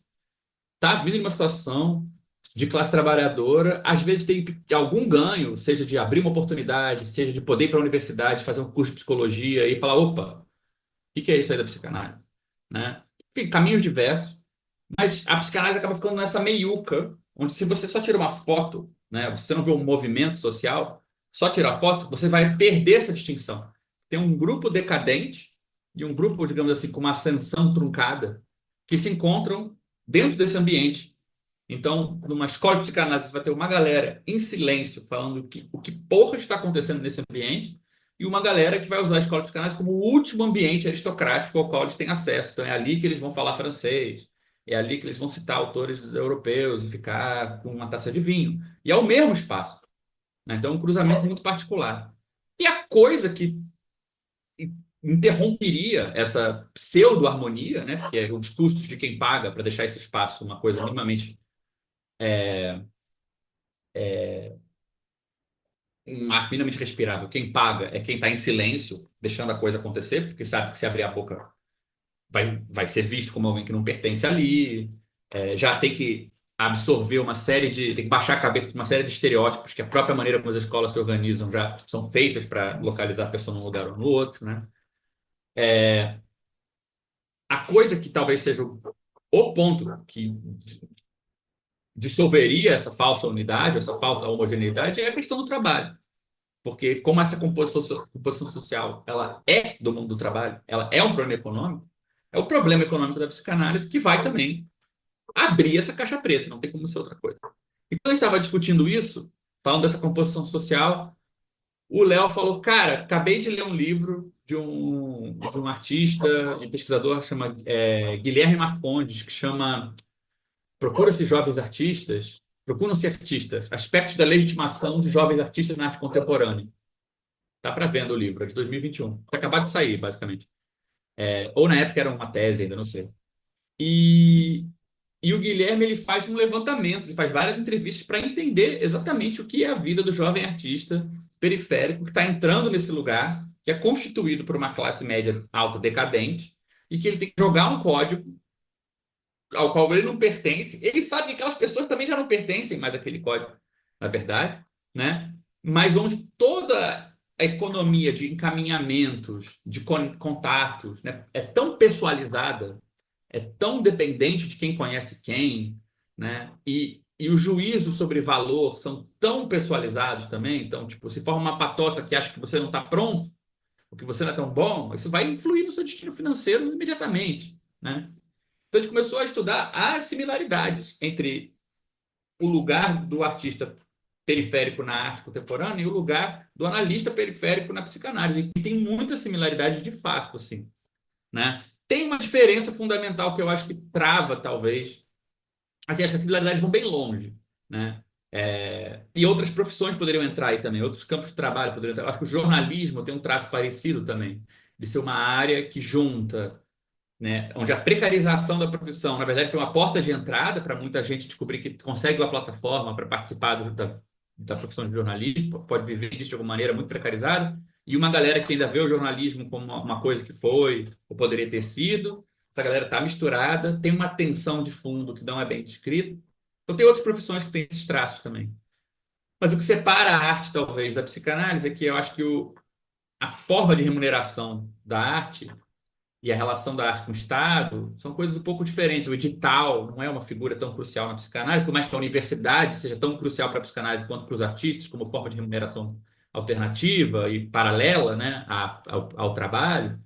Mas, assim, a estrutura do trabalho clínico, né, é uma estrutura muito mais próxima ao mercado de serviços, onde você é pago semanalmente, os seus clientes, né, são individualizados, do que essa coisa que é tipo mais o vai ou racha, né, do analista, do tipo, achei a galeria, não achei, vendi, não vendi. Quando vende, na verdade, os valores são muito superiores de uma sessão e você não necessariamente quer viver de obra em obra, no sentido de cada obra vai valer o que vale uma sessão. Então, isso vai trazer uma alteração, né? E por mais que, assim, tem uma similaridade, talvez, entre as galerias de arte e as escolas de psicanálise, que seria interessante pensar, né? E a dificuldade de artistas de se organizarem tem similaridades com as dificuldades dos psicanalistas de se organizar, né? Fazendo um parêntese nesse ponto, eu acho que, no caso dos artistas, eu acho que é um problema real, a saber, não é ideológico quando um artista fala que o jeito que ele trabalha é singular, é diferente do jeito que outro artista trabalha. É para ser assim, é isso que é apaixonante. Se não fosse assim, não teria arte, né? As pessoas podem criar de formas diferentes. Isso é muito importante. Na psicanálise, a gente pega isso meio emprestado. A gente fala que cada caso é singular, cada caso é um caso, tudo é muito singular demais, né? Só que isso cria um problema, que é que quando pessoas não têm nada em comum no âmbito do trabalho, elas não podem se organizar por ganhos comuns no trabalho. E isso é um passo para os artistas de fato, né? As obras de arte conversam muito mais entre si do que os trabalhos que já as produzem, né? As obras têm uma associação entre si, mas os artistas não têm como se associar pelo trabalho, exatamente. Então, como que eles vão se associar e ganhar poder para barrar, por exemplo, o monopólio da galeria, do edital, do não sei o quê, do curador, sei lá, eu não sei. Eu acho que é um problema bem específico do campo. No caso da psicanálise, eu acho que a gente tem algo que a gente pode recuperar ainda, porque o trabalho não é tão distinto assim um do outro. É mentira isso. As pessoas que vêm para a clínica são distintas, mas o trabalho da escuta não é tão distinto assim. Daria, se não para regulamentar, no sentido da discussão que você tem sobre regulamentação, no mínimo, reconhecer certas características comuns, né? Tipo, para poder descobrir pontos onde a gente poderia cooperar, produzir coisas coletivas, né? Então, aí também eu acho que começa é uma similaridade mais forçada, né? No campo do trabalho, tem um tipo de trabalho na psicanálise que é um pouco mais assim regular, discernível do que é na arte, que tem uma razão de por que é tão singular, tão diferente, e isso cria questões para a politização dos artistas, né?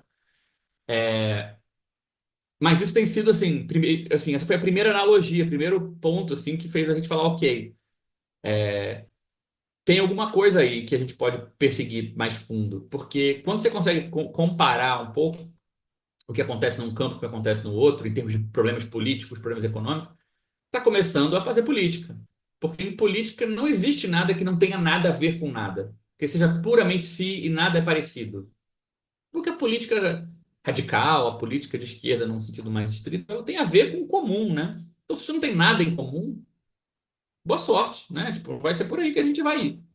Então, quando a gente começa a conseguir comparar com os desafios de outras profissões liberais, autônomas, não regulamentadas, no mercado de serviços, que vivem de redes de encaminhamento e de instituições privadas, você começa a encontrar paralelos, né? E aí você começa a conseguir ter essa discussão sobre, ok, é possível fazer alguma coisa na direção de mudar um pouco essa relação de poder subjacente, né? E assim, eu sei que está nos finalmente, voltando para o primeiro ponto, né? Na minha cabeça, tudo converge para a mesma questão no fim das contas, que é a seguinte: do mesmo jeito que se a arte não se haver em algum momento com esse fundo popular que a gente estava falando, ela vai acabar, vai ficar. Eu fui na Bienal, aquela Bienal, como é que é? De Veneza. Coisas lindíssimas, coisas importantes, coisas incríveis. Mas você não tem como não sentir o cheiro de naftalina, o cheiro de que isso aqui é uma coisa muito frágil, que está nos últimos estertores, que isso aqui importa para muito pouca gente, para a quantidade de pensamento que supostamente tem aqui. É obsceno demais. Assim, é obsceno que alguma coisa possa, em algum grau, ter uma relevância para a humanidade e ser praticamente relevante para 10 mil pessoas. Sei lá quantas pessoas ligam para essas porra. É muito esquisito. É muito esquisito. E eu acho que isso vai implodir em algum momento. Eu acho que isso não tem futuro do jeito que é. Sem algum grau de retorno, de conexão com a base de onde isso tudo sai, que é o fato que a criação e a fruição são dadas a todos indistintamente, de alguma maneira, não sei por quê, né? Eu acho que é uma coisa parecida com a psicanálise. Eu acho que se a psicanálise continuar no caminho que ela está indo, a tendência é que coisas que são reais, são de interesse, na minha opinião, universal. Esse tipo de prática, esse tipo de escuta, o que é possível fazer com a escuta de outra pessoa, né? Elas são coisas de interesse muito, muito geral. Mas do jeito que as coisas estão indo, tudo indica que vai caminhar para uma espécie de prática elitista que escuta meia dúzia de pessoas, quase que a pessoa te pagar é o que cura ela, porque ela está tão culpada que ela é isso que vai resolver, e o resto é uma espécie de caridade que acontece no entorno desse negócio, sem nenhuma pretensão de ser efetivamente integrado nesse negócio, né? Então, assim, se não houver um outro destino para o problema econômico da psicanálise, que é o problema que vai tornar análises longas, que os analistas vão poder atender por muito tempo o paciente, né? É o que vai mudar a relação de poder suficientemente para que a gente fale, ok, se uma escola não tem interesse em ouvir novas coisas, vamos fazer sem ela. Por que a gente depende daquele ambiente estéril para fazer psicanálise? Se não é ali, vai ser em outro lugar, né? Se esses meios de produção da psicanálise não forem mais acessíveis, a gente não tiver como produzir esse negócio de outra forma, a tendência pelos circuitos que estão aí é que a coisa não dure muito tempo, né? Então, eu acho assim, não é nenhum problema. É engraçado isso assim. Eu acho que a gente passa tanto tempo discutindo se a psicanálise é política, se a psicanálise faz política, que é uma política com a psicanálise, se Lacan era de esquerda, era de direita, sei lá o que ele era, e a coisa não vai, esse debate não vai para lugar nenhum, que se a gente fizesse o vínculo entre psicanálise e política pelo nível muito mais ordinário, de que os psicanalistas também trabalham, os psicanalistas têm uma vida econômica que precisa ser pensada, como é que isso vai se resolver, como é que a gente muda as relações de poder nesse nível, isso, ao mesmo tempo, torna a psicanálise mais ordinária, que é um problema do mundo do trabalho, mas também facilita que a psicanálise se renove no nível conceitual do seu próprio dispositivo. Uma coisa, na verdade, tem uma relação muito mais virtuosa com a outra, nesse grau. É um pouco o que eu acho também, assim, para outros campos, como a arte e tudo mais, assim. Eu acredito muito pouco na conexão entre a arte e a política no grau do conteúdo das obras, acredito muito mais que a possibilidade de cada vez mais pessoas fazerem e consumirem arte vai ser possivelmente o que vai transformar a arte, muito mais do que se a Bienal desse ano pensou a decolonialidade ou não, né? Uhum. Então eu acho que é um problema de época, assim. Acho que é um problema político de época que se manifesta em várias áreas, né? E só para fazer não é merchan, né? Porque eu não estou vendendo nada, mas a Jabá. propaganda, o termo correto é propaganda, é um termo técnico. Só para fazer a propaganda, né? É, nessa onda de tentar incentivar mais os debates em torno de psicanálise e o mundo do trabalho, a gente, você inclusive, né, Gil? Estou falando, mas você também. A gente está com Aham. essa empreitada de tentar dar uma mapeada em qual é a situação atual dos psicanalistas por aí, né? Então, se alguém que estiver ouvindo tiver interesse em participar, tem um e-mail que é psicanalistatrabalha@gmail.com.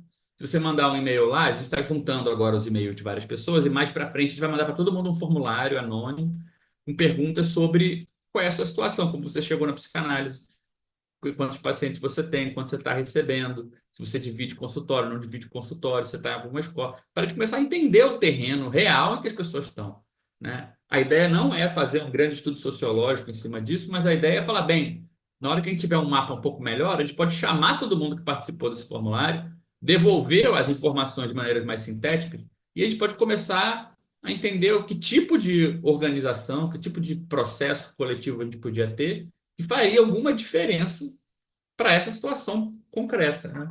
Então, quem se interessar, é só mandar lá um e-mail, psicanalistatrabalha@gmail.com. E, de fato, isso não é merchan nem jabá, isso é propaganda mesmo, no sentido político. Eu tinha esquecido que isso existe. Então, feita Mas, propaganda. mas vamos fazer também o merchandising aqui, a propaganda do livro, que eu acho que Ah, é eu muito esqueci. importante. Deixa que a gente Tem faz, o então, livro para você também. não. o livro O Por Desejo de acaso eu tenho um livro. Psicanálise. É, acho que é uma excelente forma de começar a fazer, né, Gabriel, esse movimento. O Desejo de Psicanálise, de Gabriel Tupinambá. Ele tem um subtítulo, é Exercícios de Pensamento Lacaniano. Foi lançado esse ano, 2024, pela Boitempo, com prefácio de ninguém menos do que Slavoj Žižek, apresentação de Carla Rodrigues, texto de quarta capa de Christian Dunker e orelha do coletivo Margem Psicanálise, né? Gabriel, para encerrar, então, a última questão, deixa eu elaborar. Já queria, antes disso, te agradecer pela presença, sempre muito generosa, tá? É a segunda vez que o Gabriel tem vindo, obrigado, é um prazer e uma honra para a gente ter alguém assim da nossa Pô, foi um geração, barato, né, Gil, que gente. tem uma importância, uma relevância histórica e intelectual tão significativa. Ah, O para com isso aí. Deixa eu Ah, fazer a propaganda, Gabriel, tô aqui te tentando ajudar. Né, gente, o Gabriel, é verdade, ele tem uma trajetória muito interessante, não só de vida, assim, mas acadêmica, não somente, né, mas de movimento político, de articulação, de articulação social. Eu aconselho muito para o nosso ouvinte aí, ouvinta, para assistir, ouvir o outro episódio que a gente gravou com o Gabriel Tupinambá, que foi o primeiro, que é o episódio 39. Gabriel, 39. Esse que você está participando hoje é o episódio 139. Então, eu queria aproveitar isso daí e te fazer a pergunta, né? O que quer De dizer lá que a para cá, gente vai 100 te chamar episódios depois, no 239, a gente chama de 239, novo, já tá a marcado. cada centena. Mas tá, a já tá pergunta, definido, gente. o que que aconteceu de lá para cá? Por que que, o que que mudou, você acha, Gabriel? 100 episódios depois, por que que o incômodo que naquele momento que você lançava a Arquitetura de Arestas, 2 anos e meio atrás, mais ou menos, parecia ser essencialmente político, por que que o incômodo hoje passou a ser assim com a psicanálise? Como é que você responderia isso pra gente? Cara, na verdade é engraçado, porque o livro saiu em inglês naquela. Eu não sei mais quando é que ele saiu, mas eu acho que ele saiu na mesma época. A real é que eu escrevi esse livro em 2018. 2017 para 2018, ali, 19. Eu acho que eu terminei de escrever em 2019. A primeira E aí versão foi em demorou mais inglês, um ano. então. Depois Foi. passou para o russo e agora para o português, é isso, né? É. É. E teve uma trajetória para publicar esse livro em português que foi um inferno. Eu quase desisti. Falei, foda-se, vou escrever outra coisa em português. Até acho que merecia, sinceramente. Assim, eu espero que o livro seja útil, mas assim, hoje eu já escreveria de outra forma. Eu acho que daria para ser bem mais assim, preciso e direto com algumas coisas. Outras coisas que eu não vou dizer quais são no livro, eu considero que mereceriam ser reformuladas da parte técnica, formal lá. Mas assim. Mesmo assim, eu acho mesmo que não tenha sido de propósito, eu acho que poderia muito bem ter sido, porque, por um lado, né? Por um lado, porque deu tempo de eu ter muito mais conversa. E eu acho que se o livro tivesse saído em português lá para 2020, como poderia ter sido, primeiro teria sido ruim na pandemia, eu acho. Eu acho que teria sido deglutido por aquela infinitude de cursos online, coisas, não sei o quê, e desespero geral. Segundo, que eu sinto assim, tem um lado desse livro que eu pretendo no futuro continuar elaborando, gostaria de ter mais interlocutores, tem a ver com o lado técnico de psicanálise estrito, né? Que eu acho que tem muita coisa para ser pensada. Mas o lado político do livro, esses debates sobre trabalho, sobre a situação do campo da psicanálise lacaniana, eu acho assim, não adianta você falar nada se não tiver quem ouvir. E falar não é muito o problema da política. Eu acho que o problema da política é construir os ouvidos, né? Assim, no sentido de existir condição das pessoas poderem vir à frente, se interessarem, se apropriarem daquilo, e o custo não ser alto demais, né? Eu fico lembrando assim, das últimas coisas que eu participei de seminários, de psicanálise, escola, conferência, não sei o quê. A minha impressão é que a tendência é que está melhorando de uma forma bagunçada, que é como tem que ser mesmo, tem outro jeito, mas a tendência é que está melhorando no sentido de que se tem alguma coisa positiva para a gente apostar na psicanálise hoje, é que eu acho que se a gente continuar insistindo, se os debates, as conversas continuarem acontecendo, com cada vez mais gente, daqui a pouco vai pintar um seminário, uma conferência, um momento numa instituição, não sei o quê, onde a maioria das pessoas vai estar à vontade com essas questões e a minoria é que vai estar angustiada porque nunca pensou a respeito, né? Essa maré virar, eu acho que ela é o objetivo final da publicação do livro, e eu acho que ele está sendo publicado num momento onde, por forças que não tem nada a ver comigo, tem a ver com todo mundo que está pautando essas questões, o livro pode contribuir para esse movimento. Talvez um tempo atrás a maré tivesse na outra direção, principalmente ali no comecinho do bolsonarismo, que todas as instituições tinham que lançar notas de repúdio ao fascismo, sabe? Primeiro momento foi um momento de fechamento, de não, adoro que não tem bolsonarista na minha Clínica. entendeu? Não era o momento. Então, assim, eu acho que mesmo que não tenha sido de propósito, foi muito oportuno que isso tenha saído agora e que é um trabalho, assim, que não parou nesse tempo todo, assim.